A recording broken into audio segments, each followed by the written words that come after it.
Hello friend, welcome to my channel salon de elegance Hoshiarpur. So आज हम कर रहे हैं ग्लोबल क्लेंस कलर चेंज का प्रोसीजर। ये पहले मैंने ब्लीच के साथ पूरा ग्लोबली क्लेंस किया है। क्लेंस करने के बाद सी देखिए हमने 8 लेवल अचीव किया है। देन हमने मोरफोस कंपनी का कलर डिपॉजिट किया है विद 20 वॉल्यूम 8.21। ठीक है, ऐश और इरिडेसेंट जो कि हमारे कॉपर को कलर को अच्छे से न्यूट्रलाइज कर दे। देन हमने रूट्स पे कलर अप्लाई किया है 6.18 मैट्रिक्स।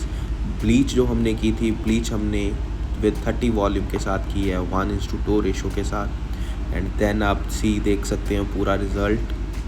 अगर आपको वीडियो अच्छी लगी आप शेयर कर दें। ये मैंने शॉर्ट वीडियो बनाई है, शॉर्ट वीडियो में आपको मैंने पूरा प्रोसेस बोल के बता दिया है। सो प्लीज़ आप ट्राई कर सकते हैं। मैंने आप कैसे किया है ये आप पूरा देख सकते हैं। Thank you so much.